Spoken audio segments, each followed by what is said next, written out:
Under the Maori Commercial Aquaculture Claims Settlement Act of 2004, Maori were promised by 2014 two specific commitments. The first was 20% of all new space from the 1st of January 2005, and secondly,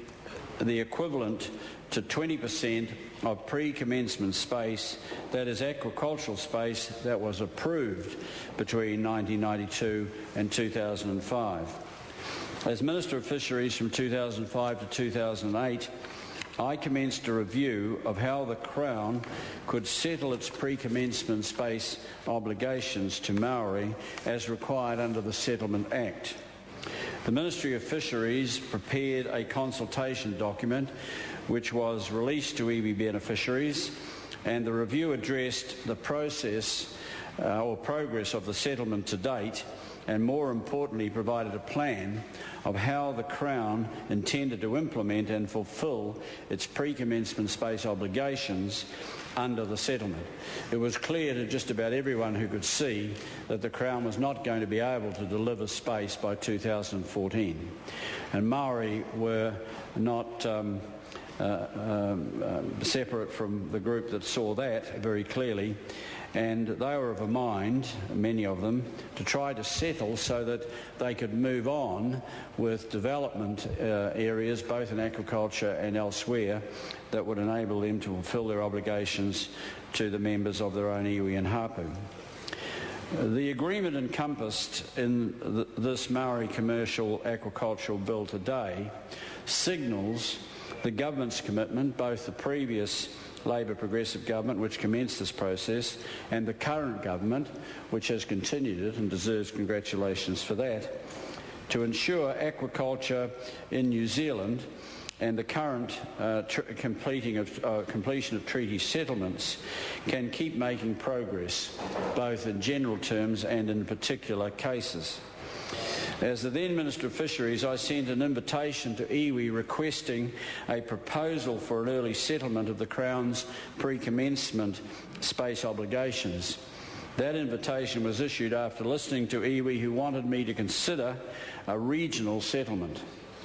Iwi responded in kind to that invitation and have worked tirelessly, and deserve our congratulations and thanks for that, together with officials from the Ministry of Fisheries, who also remained remarkably unacclaimed by the country in general and deserve our thanks as well, to produce the agreement which is embodied in this bill.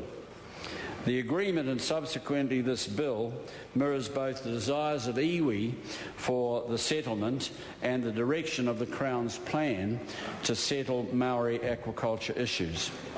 The agreement that's in this bill provides for a payment of around $97 million for a full and final settlement of the Crown's current pre-commencement space obligations in the Coromandel and the whole of the South Island. This agreement has only been possible because many iwi have found a way to work constructively together to reach a settlement both with the Crown and with each other. All those in industry and government who participated in this agreement and the bill that's resulted deserve our thanks and congratulations for the way in which they've worked. The ability of all parties to reach a significant milestone in such a short time is testament to the commitment shown by all involved. It would have seemed almost mission impossible just 2 or 3 years ago to think that we could be today putting this bill through the House. This agreement and the bill marks an important stage of the Maori aquacultural settlement and covers most of New Zealand's highest value aquaculture development, including the Hauraki Gulf, the Marlborough Sounds and Tasman regions, as well as the rest of the South Island. The bill reflects the goodwill shown by both the former and current government and iwi to work together to settle a treaty claim and bring certainty to all parties. The iwi representatives, their officials in Te Ahu Kaimoana, should be commended for their contribution to this settlement. The early settlement will assist iwi and the aquaculture sector